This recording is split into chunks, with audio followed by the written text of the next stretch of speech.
नमस्कार, मी संदीप देसाई या खास बुलेटिन मध्ये आपल्या सगळ्यांचं स्वागत। नमस्कार, मी केतकी जोशी आणि अनेक महत्त्वाच्या घडामोडी विशेषतः पावसानं हैदराबादमध्ये आणि राज्यामध्ये सुद्धा अनेक ठिकाणी दाणादाण उडवलेली आहे। त्याबद्दलच्या घडामोडी आपण बघणार आहोत, पण त्यापूर्वी बघणार आहोत एक ब्रेकिंग न्यूज।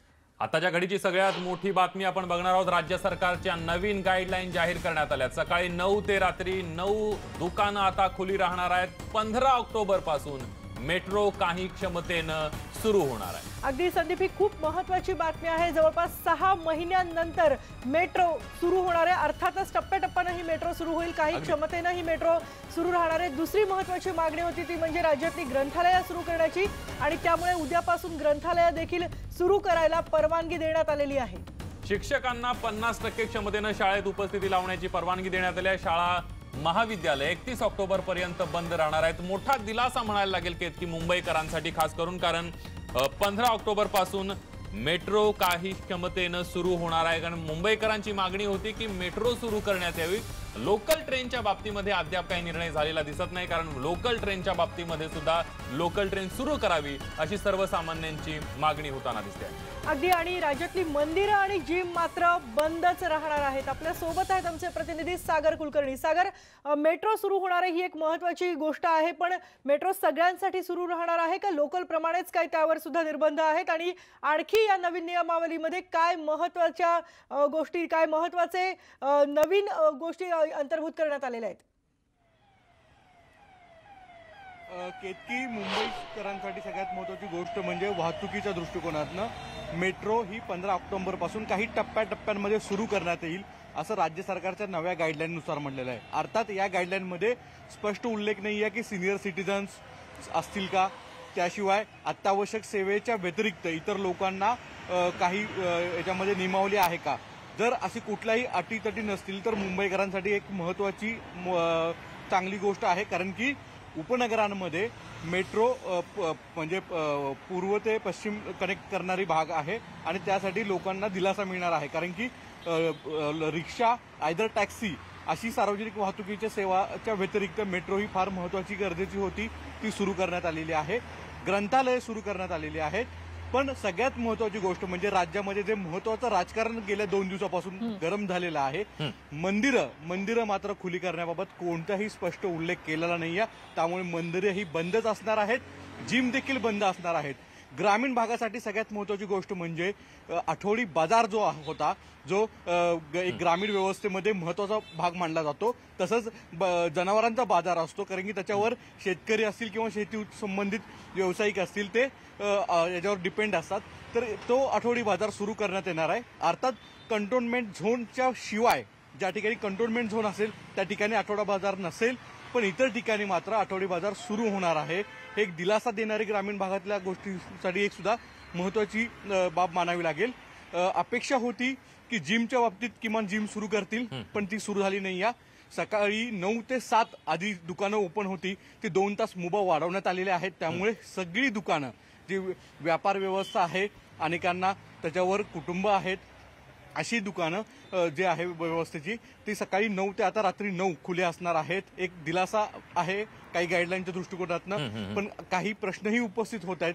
जसं आपण म्हटलात की मेट्रो नेमकी सगळ्यांसाठी आहे का, तर याविषयी स्पष्ट उल्लेख नाहीये। त्यामुळे अपेक्षा आहे की आता सर्वसाधारणपणे सर्वांसाठी ही खुली करण्यात आलेली आहे। लोकल आणि रेल्वे याविषयी मात्र भाष्य अद्यापही नाही। सागर, या सगळ्यामध्ये मुंबईकरांची मोठी मागणी आहे ती म्हणजे लोकलच्या बाबतीमध्ये, कारण कार्यालये सुरू झालेली आहेत, मुंबईकरांना प्रवास करता येत नाही। लोकल कधी सुरू होणार याबद्दल या गाईडलाईन मध्ये काय उल्लेख करण्यात आलाय का?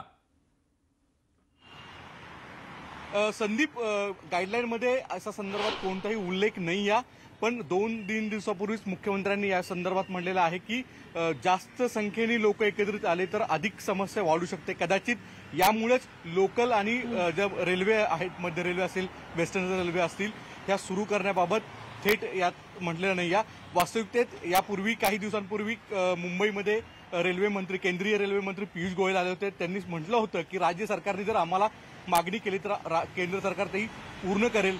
राज्य सरकारच्या वतीने सांगण्यात येत होते, काही कॅबिनेट मंत्र्यांनी म्हटलं होतं की आम्ही मागणीही केलेली आहे, पण वस्तुस्थिती मात्र या गाईडलाईनमध्ये रेल्वे लोकल सुरू होण्याबाबत अद्यापही स्पष्ट सांगितलं गेलं नाही.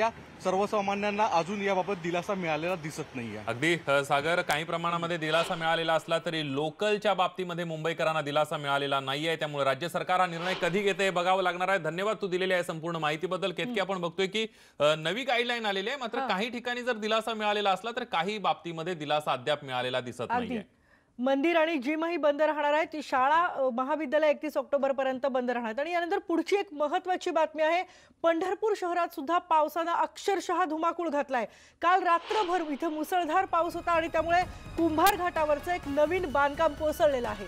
आतापर्यंत 6 जणांचे मृतदेह बाहेर काढण्यात आलेले आहेत. अद्यापही प्रशासनाकडून शोध कार्य सुरू आहे. पंढरपुरातल्या चंद्रभागा नदीच्या घाटावर नवीन घाट बांधून सुशोभीकरणाचं काम सुरू आहे. जलसंपदा विभागाकडून हे घाट बांधणीचं काम मागील 2 वर्षांपासून सुरू आहे. चुना वापरून दगडाचं बांधकाम केलेलं आहे. मात्र कुंभार घाटावर असणारं हे बांधकाम तिथेच राहणाऱ्या काही लोकांच्या अंगावर कोसळले आणि त्यामध्ये आतापर्यंत दुर्दैवाने 6 जणांचा मृतदेह सापडलेला आहे. अजूनही शोधकार्य अर्थातच सुरू आहे. कुंभार घाटाजवळचा हा नवीन घाट सुशोभीकरणासाठी आता सुरू होतं त्याचं काम. आणि इथे लोकांनी छोट्या छोट्या झोपड्या टाकल्या होत्या. या ठिकाणी फुलं विक्री, प्रसाद विक्री, नारळ विक्रीचा व्यवसाय हे सगळेजण करत होते आणि त्यावरच त्यांची गुजराण सुरू होती. मात्र दुपारी 1:30च्या सुमाराला मुसळधार पाऊस होता आणि नवीन घाटाचं बांधकाम कोसळलेलं आहे. 20 फूट उंचीची भिंत या लोकांच्या घरावर, अंगावर कोसळली. आतापर्यंत 6 जणांचे मृतदेह यामध्ये सापडलेले आहेत. आणि दुर्दैवानं आपण बघतोय यामध्ये गोपाळ अभंगराव, राधा अभंगराव, मंगेश अभंगराव, पिलू जगताप, इतर अनोळखी व्यक्तींचे मृतदेह सापडलेले. अतिशय धक्कादायक अशा प्रकारची ही घटना आहे. नेमकं हे बांधकाम निकृष्ट दर्जाचं होतं का, असाही प्रश्न आता या अनुषंगाने उपस्थित होतोय. 20 फूट उंच ही भिंत होती आणि तिथे ज्या सगळ्या छोट्या छोट्या झोपड्या होत्या या घाटाच्या तिथे असलेल्या त्या झोपड्यांवर ही भिंत कोसळलेली आहे. तुफान पाऊस रात्रभर सुरू होता. आपल्याला माहिती आहे हैदराबाद आणि त्याबरोबरच संदीप त्या राज्यामध्ये काही ठिकाणी उस्मानाबाद असेल किंवा पंढरपूर असेल इथे देखील भरपूर पाऊस सुरू होता. या पावसामुळे ही भिंत कोसळली. पण नवीन घाट सुशोभीकरणासाठी ही या भिंतीचं बांधकाम आता सुरू होतं. पंढरपूरच्या कुंभार घाटावर असणारं हे बांधकाम तिथेच राहणाऱ्या काही लोकांच्या अंगावर कोसळलंय आणि यामध्ये दुर्दैवानं 6 जणांचा मृत्यू सापडलाय. थेट जाऊयात पंढरपूरला. आपले प्रतिनिधी वीरेंद्र उत्पात आपल्या सोबत आहेत. वीरेंद्र, बचाव कार्य कसं सुरू आहे आणि काय सध्याची परिस्थिती आहे पावसाची या दुर्घटनेसंदर्भातली?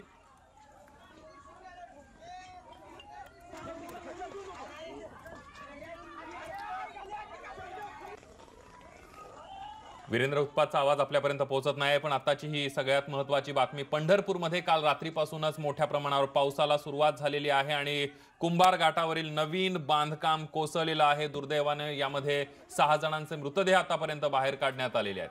आपल्या सोबत आहेत आमचे प्रतिनिधी वीरेंद्र उत्पात. वीरेंद्र, एकतर आता काय परिस्थिती आहे, आणखी किती जण इथे या ढिगाऱ्याखाली अडकल्याची शक्यता आहे? केतकी, एकंदरीत 7 जण या ढिगाऱ्याखाली अडकले होते अशी प्राथमिक माहिती होती. त्यामधील 6 मृतदेह बाहेर काढण्यात प्रशासनाला यश आलेले आहे.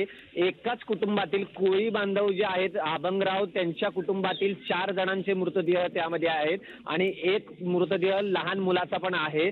2 अनोळखी व्यक्ती ज्या यवतमाळच्या महिला होत्या, ज्या पंढरपूरमध्ये काही दिवसापासून राहत होत्या, त्या पण अडकल्या होत्या आहेत. एकंदरीत ही पंढरपूरसाठी एकंदरीत वाईट दिवस आहे. पावसामुळे हाहाकार माजला असताना शेतीचं नुकसान झालं होतं आणि त्यातच ही कुंभार घाटची घटना घडलेली आहे आणि त्याच्यामुळे गालबोट लागलेल्या आज दिवसाला 6 जणांचे मृतदेह हस्तगत करण्यात प्रशासनाला यश आलं असलं तरी कोळी बांधवांनी असा इशारा दिलेला आहे की वारंवार कॉन्ट्रॅक्टरने निष्कृत दर्जाचं बांधकाम केलेलं आहे असं निदर्शनास आणून सुद्धा त्याच्यावर कोणत्या प्रकारची कारवाई करण्यात आलेली नव्हती. महापुराचा पूर जेव्हा आला होता काही दिवसापूर्वी तेव्हा त्याच्यातील भराव वाहून गेला होता, तेही निदर्शनास आणून सुद्धा कारवाई कोणती झाली नाही आणि त्याचा फटका हे पंढरपूरकरांना आज बसलेला आहे आणि 6 जणांचे मृत्यू त्यात आतापर्यंत झालेला आहे. अगदी वीरेंद्र, या सगळ्यामध्ये तुम्ही सांगितलं ज्या पद्धतीनं की कोळी बांधवांनी अनेक वेळेला आंदोलनं केली होती. या भिंतीचं, या घाटाचं काम जे आहे नवीन बांधकाम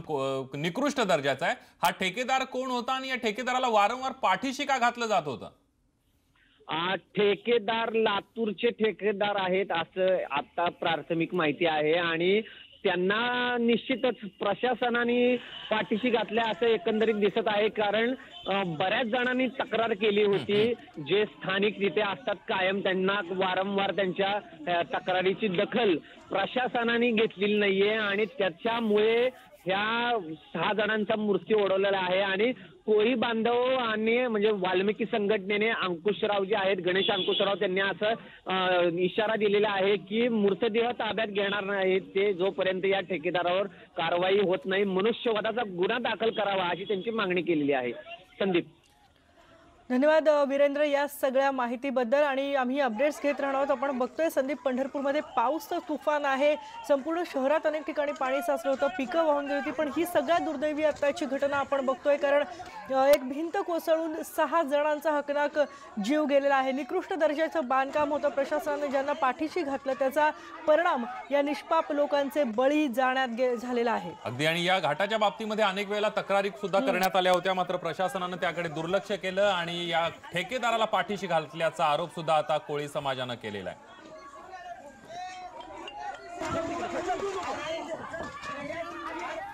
यानंतर बातमी उस्मानाबाद मधली आहे. उस्मानाबादच्या तुळजाभवानी मंदिर परिसरामध्ये पावसाचं पाणी मोठ्या प्रमाणावर साचलेलं आहे. मुख्य प्रवेशद्वारामधूनही पाणी वाहताना पाहायला मिळत आहे आणि नळदुर्ग किल्ल्यातील नर मादी धबधबा सुद्धा आता ओव्हरफ्लो झालेला आहे.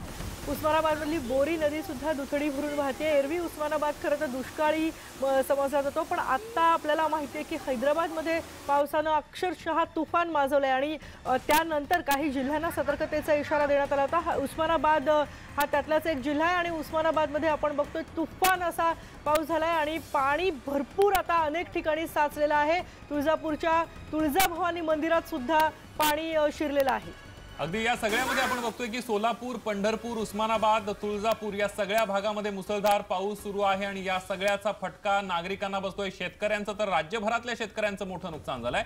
थेट जाऊयात उस्मानाबादला. आपले प्रतिनिधी बालाजी निरफळ आपल्या सोबत आहेत. बालाजी, जिल्ह्यातल्या पावसाची परिस्थिती काय आणि तुळजापूरच्या भवानी मातेच्या मंदिराच्या आजूबाजूची परिस्थिती काय? एकूण जर बघितलं संदीप, जसं जसं आता हे पावसाचं रूप पाणी जसं वाढ जशी माहिती मिळत जाते तशी माहिती आता अशी मिळते की उमरगा तालुक्यात बेडगा गाव ते नाव आहे, तिथे बेनू नदी पात्रात जे आहे ते 6 लोक जे आहेत ती स्लॅबवरती अडकलेली आहेत. तर दुसरं निम्ना तेरणा प्रकल्पामध्ये सुद्धा सकाळी 6 लोक अडकली होती. त्याच्यापैकी 4 काढण्यात यश आले, तर 2 जण जे आहे ते वाहून गेल्याचं कळतंय. आणि नागरा जे आहे ते कर्नाटक सीमेच्या बॉर्डरवरला गाव आहे, त्याही गावात लोक अडकल्याची प्राथमिक माहिती मिळते. एकूण जर बघितलं सगळ्या 8 तालुक्यामध्ये जर बघितलं तर सगळ्यात जास्त धोका जो आहे तो उमरगा तालुक्याला झाल्याचं दिसतंय. बेनीतुरा असेल, तेरणा मध्यम प्रकल्प असेल, हे तेरणा मध्यम सगळी प्रकल्प जे आहे ते ओव्हरफ्लो आहेत. आणि कर्नाटकचे काही भाग जरी असला तर कर्नाटकच्या काही नद्या सुद्धा पाणी ह्या परिसरात येत असतं, इकडला काही पाणी तिकडे जात असतं. त्यामुळं हा जो सगळ्यात जास्त मोठा जो धोका जो आहे तो उमरगा तालुक्याला बसल्याचं निष्पन्न होतं. आता या लोकांना काढण्याचं विविध ठिकाणी प्रशासन प्रयत्न करत आहे. मात्र 2 जणांचा जो बळी आहे तो निम्न तेरणा प्रकल्पामध्ये वाहून गेल्याचं प्राथमिक माहितीनुसार आपल्याला कळतंय. तर दुसरीकडे त्याच्या खालोखाल तुळजापूरला देखील मोठ्या प्रमाणात, तुळजापूर तालुक्यात देखील मोठा पाऊस पडलाय. मुख्य जर बघितलं तर तुळजाभवानीचं हे मंदिर आहे आणि हे मंदिर उताराला असल्यानं ज्यावेळेस पाऊस पडतो या मंदिरात पाणी घेतलं जातं. मात्र आपण दृश्यामध्ये जे पाहतोय ते खूप मोठ्या प्रमाणात जे पाऊस पडला रात्री आणि त्याच्यामुळं शहाजीराजे प्रवेशद्वार असेल किंवा इथलं जिजाऊराजे प्रवेशद्वार असेल, या प्रवेशद्वारातून हे पाणी जे आहे ते मंदिराभोवती देखील गेलेलं साचलेलं दिसायला लागले. बालाजी, ज्या ठिकाणी पावसाचा पुराचा फटका बसलाय तिथल्या लोकांचं काय, त्यांना सुरक्षित ठिकाणी हलवण्यात आलेलं आहे का? आणि असे किती भाग एकूण उस्मानाबाद जिल्ह्यात आहेत जिथे पावसाचं पाणी शिरलंय? कारण पिकांचं नुकसान झालंय पण पावसाचं पाणी अजूनही साचून आहे, असे साधारणपणे किती भाग असतील? कित्येक बघितलं तर उमरगा तालुका प्रथम प्राधान्य क्रमांक बघितलं तर उमरगा आणि लोहारा तालुका हे जे जास्त आहे ते मोठ्या प्रमाणात बाधित झालेले दिसतात की या कालच्या पावसानं. आता जी प्राथमिक माहिती मिळते की अनेक ज्या ठिकाणी बेनीतुराचं जे पाणी होतं ज्या ठिकाणी वाढतंय त्या परिसरातली लोकांना प्रशासनानं सुरक्षितकडे हलवल्याचं माहिती मिळते. सुरक्षित ठिकाणी प्रशासनानं हलवलेलं आहे. मात्र ही जी लोक काही अडकलेली आहेत त्यासाठी प्रशासन त्यांना काढण्यासाठी प्रयत्न करताना सध्या केतकी दिसत आहे. सगळं बघितलं तर सगळ्याचं लक्ष जे आता सध्या बघितलं तर उमरगा तालुका मोठ्या प्रमाणात बाधित झाल्याचं दिसतंय. अगदी बालाजी, धन्यवाद तुम्ही दिलेल्या संपूर्ण माहितीबद्दल. आपण बघतोय तुळजापूरमध्ये आणि उस्मानाबाद जिल्ह्यामध्ये जोरदार पावसाला सुरुवात झालेली आहे. अजूनही पाऊस काही ठिकाणी लागायला सुरुवात झाली आहे. उस्मानाबाद जिल्ह्याला पावसानं अक्षरशः झोडपून काढलेलं आहे. उस्मानाबादमधील धरणं पूर्ण क्षमतेनं भरली आहेत. बेनीतुरा नदीला पावसामुळे पूर आलेला आहे आणि त्यामुळे मोठ्या प्रमाणावर नुकसान झालंय. रात्रभर इथं पाऊस पडत होता आणि अक्षरशः झोडपून काढलेलं आहे उस्मानाबाद जिल्ह्याला। या पावसामुळे उस्मानाबाद जिल्ह्यातली धरणं पूर्ण क्षमतेनं भरलेली आहेत। कालच्या पावसानं उमरगा तालुक्यातल्या बेनीतुरा नदीला सुद्धा पूर आलाय। दुथडी भरून ही नदी वाहतेय। पुराचं पाणी शहरातल्या सखल भागात शिरलंय। पाणी इथं शहरामध्ये शिरल्यानं नागरिकांची अर्थातच तारांबळ उडाली आहे। परांडातल्या सीना कोळागाव हे धरण सुद्धा भरले आणि धरणाचे 4 दरवाजे रात्रीच उघडलेत। पाण्याचा विसर्ग सुरू झालाय। अगदीच आणि धरणामध्ये पाण्याची आवक सुरू असल्यानं धरणाच्या बाजूच्या गावांना सतर्कतेचा इशारा देण्यात आलेला आहे। उस्मानाबादमधली आपण परिस्थिती बघितली तर सगळीकडेच प्रत्येक तालुक्यामध्ये मोठ्या प्रमाणावर पाऊस लागायला सुरुवात झालेली आहे आणि त्यामुळे नागरिकांचे मोठे हाल होताना दिसत आहेत। तर बेनीतुरा नदीला पूर आल्याची परिस्थिती आहे। या सगळ्यामध्ये उमरगा तालुक्यातील बेनीतुरा नदीला पूर आल्याचं पाहायला मिळतंय। तर सीना कोळेगाव धरण सुद्धा भरलेलं आहे आणि धरणातून विसर्ग सुद्धा करण्यात आलेला आहे। आणि याविषयी अधिक माहिती घेऊयात। बालाजी निर्भळ आपले प्रतिनिधी आपल्या सोबत आहेत। बालाजी, सध्या काय परिस्थिती आहे जिल्ह्यातली? उस्मानाबाद जिल्ह्यात जसा हवामान खात्यानं अंदाज बरसला होता त्या हवामानाच्या अंदाजानुसार उस्मानाबाद जिल्ह्यात कालपासून पाऊस आहे तो धो-धो अक्षरशः बरसतोय। 8ही तालुक्यात हा पाऊस बरसलेला आहे। खास करून उमरगा तालुका असेल, तुळजापूर तालुका असेल, या तालुक्यात या पावसाचं प्रमाण जे आहे ते मोठ्या प्रमाणात आहे। नुकसानही मोठ्या प्रमाणात आहे। माकणी धरण असेल, उमरग्याचं बेनीतुरा असेल, ह्या सगळी जी धरणं नद्या आहेत ती तिथल्या ओव्हरफ्लोच्या दृष्टीनं सध्या वाटचाल करत आहेत। सोलापूर औरंगाबाद हायवे असेल किंवा इकडे परांड्याचं सीना कोळेगाव धरण असेल, हे ओव्हरफ्लो झाल्यामुळे उस्मानाबाद जिल्ह्यातली धरणं सध्या भरण्याच्या दिशेनं पूर्ण क्षमतेने भरण्याच्या दृष्टीनं पुढे जात आहेत। जिल्हा हा दुष्काळग्रस्त जिल्हा आहे आणि ही धरणं कितीही केलं तरी भरत नाहीत। म्हणून जिल्ह्यात दुष्काळाशी लढा देणाऱ्या या उस्मानाबाद जिल्ह्यात पावसानं अक्षरशः हाहाकार माजवलेला आहे आणि हीच परिस्थिती राहिली तर दुसरं शेतीचंही नुकसान मोठ्या प्रमाणात झालेलं आहे। काढणीला आलेलं सोयाबीन शेतावर गंजी रचून ठेवल्या, त्या गंजीच्या गंजी सुद्धा पाण्यातनं खराब होत आहेत, वाहून जात आहेत, अशी परिस्थिती निर्माण झालेली आहे। एकूण जर बघितलं तर आज आणखीन दिवसभर पावसाची रिपरिप जी आहे ती सुरूच आहे। हा जर पाऊस असाच राहिला तर उद्या आणखीन याच्यापेक्षा नुकसान जे आहे ते मोठ्या प्रमाणात होऊ शकतं। त्यामुळे प्रशासन ही सतर्क आहे। तसं बघितलं तर दुसरीकडे तुळजापूरचं बघितलं तर तुळजाभवानीचं मंदिर जे असेल ते हे मंदिर सुद्धा या पाण्यापासून वाचलेलं आहे। नर्मदा धबधबा नळदुर्गचा असेल तो सुद्धा ओव्हरफ्लो होऊन मोठ्या प्रमाणात वाहत आहे। त्यामुळे एकूण बघितलं तर पावसाची परिस्थिती आत्ताच्या घडीला एक खूप धोकादायक म्हणावं लागेल आणि हीच परिस्थिती जर उद्या राहिली तर आणखीन धोका वाढण्याची सुद्धा शक्यता आहे।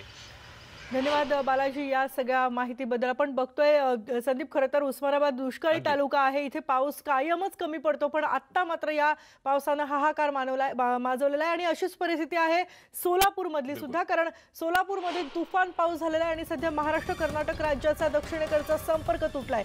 सोलापूर गुलबर्ग्याला जोडणारा महामार्ग देखील ठप्प झालाय। महाराष्ट्रातील कर्नाटक आणि सीमेवर बोरी नदीला पूर आलेला आहे। महाराष्ट्र कर्नाटक वाहतूक सुद्धा पूर्णपणे ठप्प झालेली आहे। दृश्य बघितली की महामार्गावरची काय अवस्था आहे याचा अंदाज आपल्याला येऊ शकेल। खास करून काल रात्रीपासून जो पावसाचा जोर आहे तो जास्त करून पाऊस हा उस्मानाबाद, सोलापूर, पंढरपूर, तुळजापूर या भागामध्ये पाहायला मिळतोय। सोलापूर शहरासह जिल्ह्याला सुद्धा पावसानं अक्षरशः झोडपून काढलेला। ही दृश्य बघितली तर आपल्याला लक्षात येऊ शकेल सोलापूर गुलबर्गा मार्गावर काय परिस्थिती आहे। बोरी नदीला पूर आलेला आहे आणि त्यामुळे नदीवरील पूल जो आहे तो पाण्याखाली गेलाय। यामुळे महाराष्ट्र आणि कर्नाटक वाहतूक पूर्णपणे ठप्प झालेली आहे। ही दृश्य आपल्याला बघता येतील की कशा मोठ्या पद्धतीनं मोठ्या प्रमाणावर पाऊस सोलापूरमध्ये सुरू आहे आणि एकंदरीतच पावसामुळे जनजीवन पूर्णतः विस्कळीत झालेलं आहे, वाहतूक ठप्प झाली आहे। तर दुसरीकडे बळीराजाच्या हातातोंडाशी आलेला घास या पावसानं हिरावला गेलाय। आपल्या सोबत आहेत आमचे प्रतिनिधी सागर सुरवसे। सागर, सोलापूरमध्ये तुफान पाऊस सुरू आहे, आत्ताची काय तिथली परिस्थिती आणि जो संपर्क तुटलेला आहे कर्नाटक राज्याशी त्याबद्दल काय सांगशील? शेतीचं तर अतोनात नुकसान झालंय, पण सोलापूर शहरातली काय परिस्थिती आहे?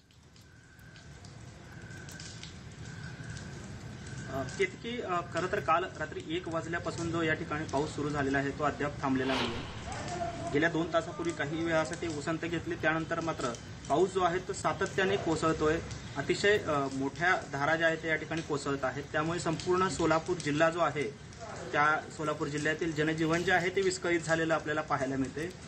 दुसरीकडे सोलापूर शहरामधली परिस्थिती देखील फार काही चांगली आहे असं म्हणता येत नाही, कारण सोलापूर महापालिकेने जो दावा केला होता की नाले सफाई आमची पूर्ण झालेली आहे ती कुठेही झालेली नाही, कारण नागरिकांच्या घरांमध्ये देखील पाणी शिरल्याचं एकंदरीतच पाहायला मिळालेलं आहे। सर्वात महत्त्वाचं म्हणजे सोलापूरचं ग्रामदैवत श्री सिद्धरामेश्वराचं मंदिर जे आहे ते खरं तर तलावाच्या मध्यभागी आहे आणि त्या ठिकाणी त्या मंदिराच्या सभागृहामध्ये देखील या ठिकाणी पाणी शिरलेलं या पावसामुळे पाहायला मिळते. अशी एकंदरीत सोलापूरची परिस्थिती आहे. दुसरीकडे राहता राहिला दुसरा विषय जो आहे तो हवामान विभागाकडून देखील हाय अलर्ट जारी करण्यात आलेला आहे, रेड अलर्ट जारी करण्यात आलेला आहे की पुढचे 72 तास जे आहेत ते अतिवृष्टीचे असू शकतात. कारण हैदराबादमध्ये काल आपण परिस्थिती पाहिली, तशीच परिस्थिती या ठिकाणी सोलापूरमध्ये देखील पाहायला मिळू शकते कदाचित. आणि मुसळधार पावसामुळे सोलापूरकर मात्र हैराण झाल्याचं पाहायला मिळतंय. केतकी सोलापूरचा ग्रामीण भाग असेल, शहरी भाग असेल, सगळीकडेच मुसळधार पावसानं जनजीवन विस्कळीत झालेलं आहे. यानंतर सांगलीमध्ये जाऊयात, कारण सांगलीमध्ये सुद्धा जोरदार पावसाला सुरुवात झालेली आहे. परतीच्या पावसामुळे नागरिकांचे हाल होत आहेत. सध्या सांगलीमध्ये आपण जर बघितलं तर जनजीवन विस्कळीत झाल्याचं पाहायला मिळतंय. ग्रामीण भागामध्ये शेतीचं नुकसान झालंय, तर नदी नाले दुथडी भरून वाहायला लागलेले आहेत. परतीच्या पावसाचा जोरदार फटका राज्यातल्या अनेक भागांना बसलाय आणि सोलापूर प्रमाणे सांगलीमध्ये देखील तुफान पाऊस सुरू आहे.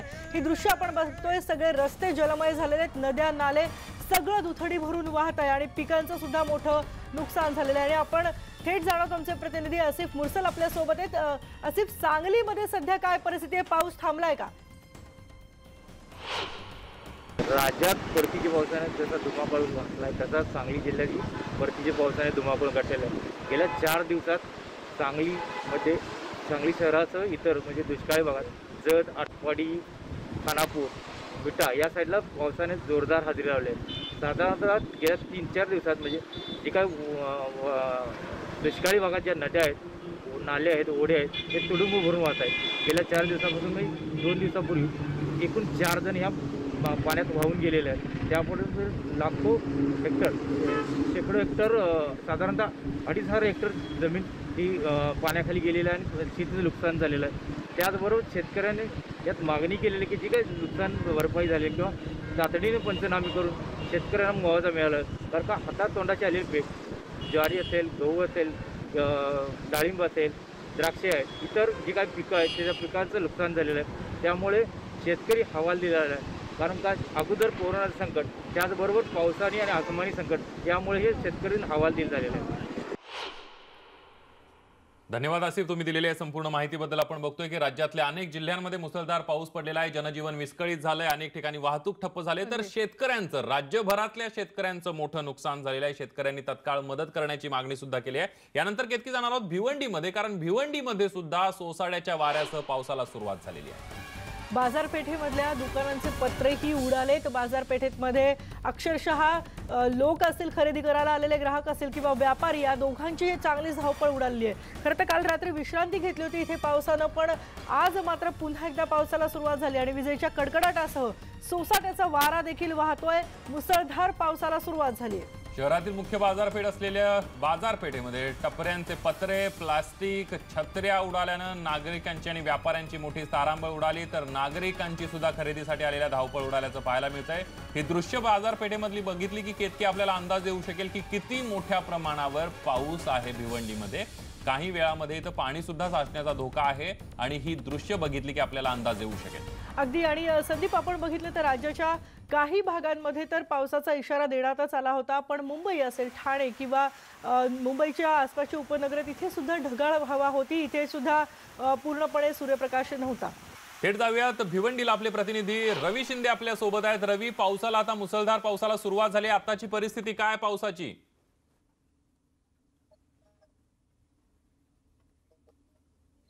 अच्छा, अर्ध्या तासामध्येच मुसळधार पाऊस, वारा तासामध्ये बाजारपेठेमध्ये येथील जे दुकानं असतील, टपरे असतील, यांचं पूर्णपणे पत्रे, प्लास्टिक, छत्र्या पूर्णपणे उडाल्यात.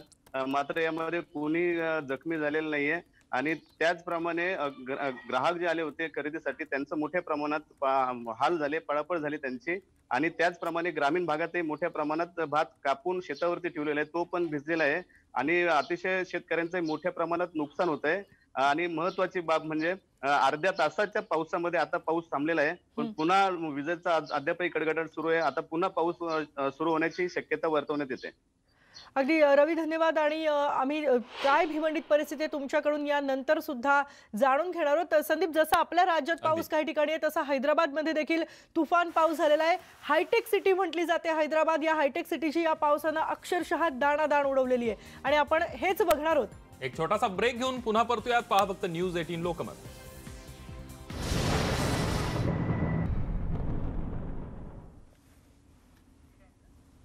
ब्रेकनंतर आपलं पुन्हा एकदा स्वागत. हैदराबादमध्ये जाऊया थेट, कारण हैदराबादमध्ये मुसळधार पावसानं हाहाकार माजवलाय. तुफान पावसामुळे हैदराबादमध्ये दाणादाण उडाली आहे. रुग्णालयात पाणी आहे, अँब्युलन्स पाण्यामध्ये अडकली आहे. 500हून अधिक सोसायट्यांमध्ये पाणी शिरल्याचं पाहायला मिळत आहे. ही सगळी तारांबर हैदराबादमध्ये उडालेली आहे. ढगफुटी सदृश्य पाऊस झालेला आहे आणि त्यामुळे मोठ्या प्रमाणावर लोकांची तारांबळ उडली आहे. जनजीवन विस्कळीत झाल्याचं पाहायला मिळत आहे. यशोदा रुग्णालयात पाणी शिरल्यानं रुग्णांचीही तारांबळ उडाली आहे. तर रामोजी फिल्म सिटीच्या रस्त्यावर पाणी साचलंय. या पावसामुळे राज्यातल्या काही जिल्ह्यांना देखील सतर्कतेचा इशारा देण्यात आला होता, पण हैदराबादमध्ये अक्षरशः दाणादाण उडवलेली आहे पावसानं आणि थैमान घातलंय पावसानं असं आपण म्हणू शकतो.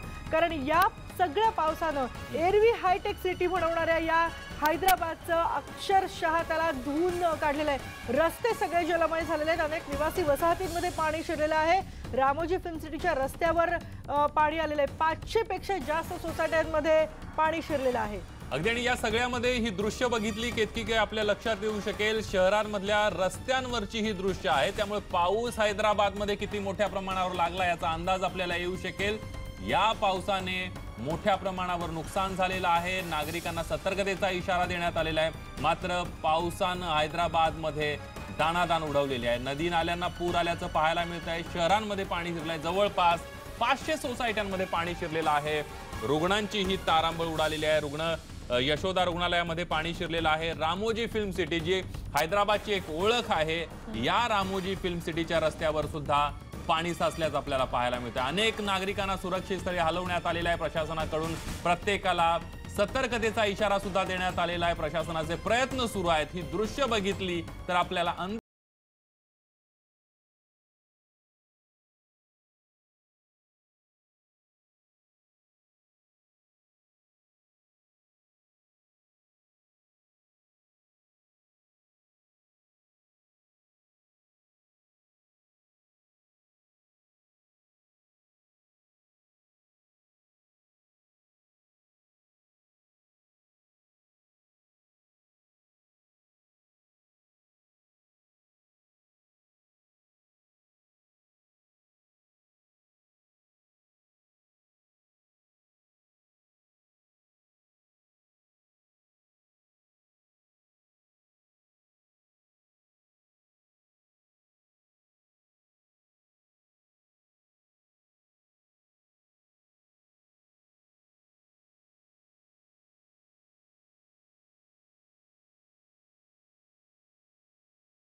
ब्रेकनंतर आपण पुन्हा बघणार आहोत हैदराबादमध्ये जी दाणादाण अगदी. उडालेली आहे पावसाने, त्यामागची कारणं देखील एकदा समजून घेतली पाहिजेत. कारण काय नेमकं घडलेलं आहे, पर्यावरणातले बदल याला कारणीभूत आहेत का? कारण तसं बघितलं तर हैदराबादमध्ये इतका तुफान पाऊस फारसा पडत नाही.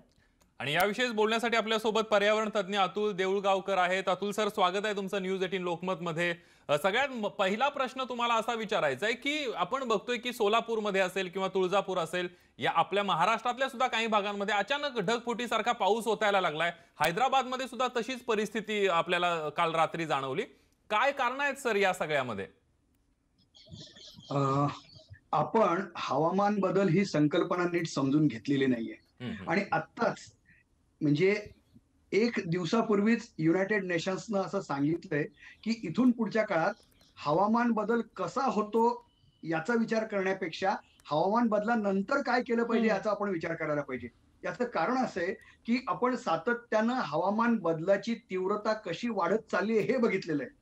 आपल्याला उन्हाळ्यामध्ये लक्षात येतंय का की 45 डिग्री सेल्सिअस टेम्परेचर हे कॉमन झालेलं आहे. 47, 48, 50 पर्यंत आपण गेलेलो आहे. तेच पावसाच्या बाबतीमध्ये होतंय. आणि याचं कारण असं आहे की समुद्राचं जे तापमान एरवीपेक्षा जास्त तापायला लागलेलं आहे, त्यामुळे तिथनं येणाऱ्या वाऱ्यांचं सगळ्या गोष्टी बदलत चाललेल्या आहेत. या सर्व पावसाला जे आवश्यक घटक आहेत त्या 21 घटकांमध्ये इतके विचित्र बदल होत आहेत की यंदा जो पाऊस पडला मराठवाड्यामध्ये तो अखंड पाऊस पडला, नाहीतर 15 दिवस ते 3 आठवडे खंड पडत होते, तो यावेळेला पडलेला नाहीये. आणि आत्ता जी ढगफुटी होते सगळीकडे ढगफुटी, याचं खरं एक रेकॉर्ड आपल्याकडे नोंद असायला पाहिजे जी आपल्याकडे नाहीये. म्हणजे हवामान बदलाची नोंद ठेवणं आवश्यक आहे. आणि त्याबरोबर आपत्ती व्यवस्थापनाच्या नावानं आपल्याकडं पूर्णपणे ठणठणाट आहे. त्यामुळे आपण सामोरं जाऊ शकत नाही की जिल्हा पातळीला, गाव पातळीला, शेतीत, पाणी व्यवस्थापनात आपण काय करायला पाहिजे. आपण आलेल्या परिस्थितीला फक्त सामोरं जातो, त्याचा आधी विचार करत नाहीये. पण आधीचा जो तुमचा मुद्दा आहे की इथून पुढे चक्रीवादळाची संख्या वाढत जाणार आहे, ढगफुटीची संख्या वाढत जाणार आहे, आवर्षणाचे दिवस वाढत जाणार आहेत, याचा अंदाज घेऊन आपल्याला नियोजन करावं लागणार आहे. आणि कार्बन उत्सर्जन जसं वाढतंय तसं तापमान वाढतंय. आत्ताचा परत या महिन्यातला अंदाज असा आहे की 1.5 अंश सेल्सिअस तापमान वाढ ही 2024 पर्यंतच होऊन जाणार आहे. मग भारतापुढे काय काय वाढून ठेवलंय याचा राष्ट्रीय पातळीला तरी विचार होतोय का, राज्य पातळीला विचार होतोय का? हवामान बदल हा आपल्या नियोजनाचा गाभा पाहिजे, आपल्या व्यवस्थापनाचा गाभा पाहिजे. गाव असो वा शहर, कोणी यातनं वाचू शकत नाही. तुम्ही सोलापूरची परिस्थिती बघताय, हैदराबादची परिस्थिती बघताय, आमच्या औसा तालुक्यातल्या छोट्या गावाची बघताय, भादासारख्या, कुठेही जा, तासामध्ये 100-125 मिलीमीटर पाऊस पडला तर आपलं डिझाईन घराचं पण योग्य नाहीये त्यासाठी. मग यासाठी आपण काय करायला पाहिजे याचा आपण जर आधी विचारच केला नाही, नियोजनच केलं नाही तर कृती काय करणार आहोत. अगदी अतुल सर, म्हणजे कुठेतरी या सगळ्याचा विचार करायला हवा, या सगळ्यामध्ये उपाययोजना सुद्धा करायला हवा, काय करता येईल याचं नियोजन सुद्धा करणं तितकंच महत्वाचं आहे. केतकी, अगदी अतुल सर, तुम्ही आमच्या बरोबर असेच राहा, कारण या मुद्द्यावर आम्हाला तुमच्याकडून आणखीही बरंच काही जाणून घ्यायचं आहे. एक छोटासा ब्रेक घेतोय आपण, एक छोटीशी विश्रांती घेतोय आणि त्यानंतर आपण परत भेटणार आहोत काही क्षणातच.